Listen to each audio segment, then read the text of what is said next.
So we are here today following up with Dr. Laurie Santos, who gave us a delightful presentation a little bit ago about the science of well-being and about how to cultivate happiness. Laurie, thank you so much for being here and for sharing your wisdom with us. Thanks again for having me. Of course. So here's a question for you. We're talking about overall happiness for youth and by extension for youth workers and how to go about bringing that into the fore. Can you name why this is especially relevant right now? Why are we talking about happiness? Yeah, well, I think there's sort of two reasons to be talking about happiness. One is just how important happiness is in general, but especially during challenging times. And the other feature is like how hard it's been to be happy right now. And so I'll tackle the second part first. I think if we look at young people right now, we are historically are seeing just kind of unprecedented levels of depression, anxiety, suicidality in younger people. The rates of these things have gone up astronomically, honestly, just even in the last 10 years, with things like the rates of depression even doubling in young people.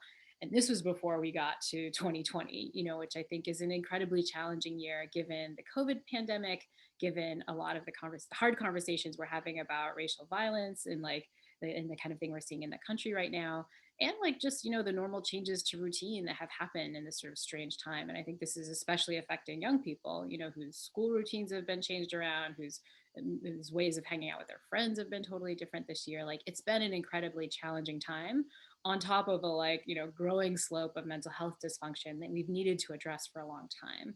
And so I think it's really critical to recognize that this is an unprecedented time in terms of our physical health, but also in terms of our mental health. And therefore we need to be using strategies to to change things around, to be making things better. But I think there's a different way to answer this question, which is, is happiness relevant during this challenging time, right?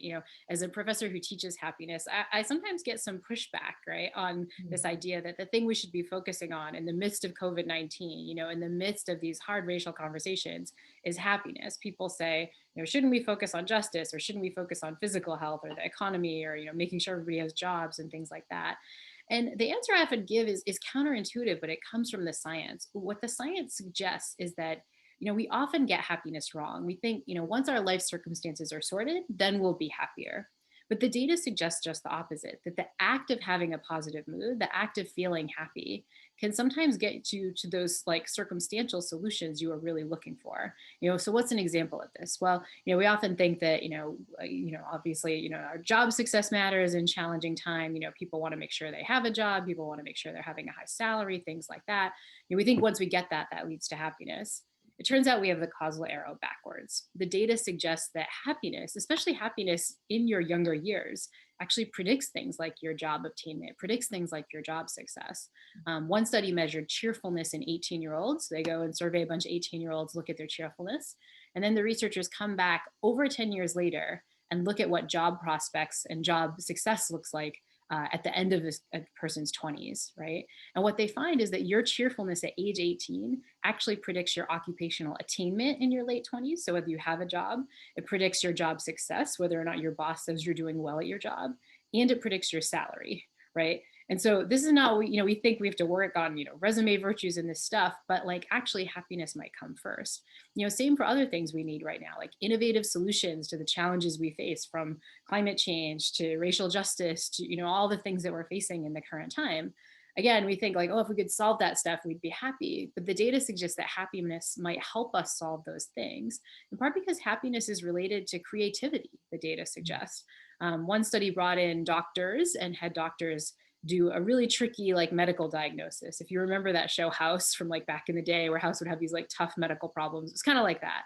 And what they did was just kind of vary whether doctors were in a good mood or not. They just showed them, little YouTube clips of either funny things or kind of sad things. And then they gave doctors this problem. What do they find?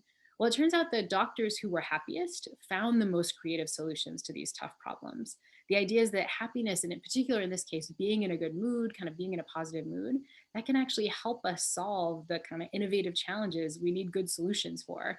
Like, so happiness seems to help creativity, it seems to help innovation.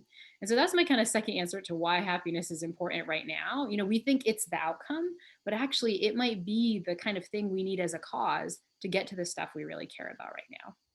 And it sounds like it has such longitudinal effects that this is not just, oh, I'm having a good week, therefore I'm happy and that's great, or oh, this is COVID, I'm going to just be satisfied with not being happy. This actually has more long-term repercussions for where we end up in the future and where our young people end up, which is And really I think that's the striking thing, right? I mean, I think, one of the messages I took from that work is how important it is for youth workers to pay attention to happiness, right? The people you're working with now, their cheerfulness levels, their positive mood, they're setting up strategies that are going to affect them long into the future and long into the future, right? yeah, You don't often think that your happiness at 18 is predicting what's happening, in your like finances in your 30s, right. but the data suggests that that's really what's going on. Yeah, thanks. That's fascinating.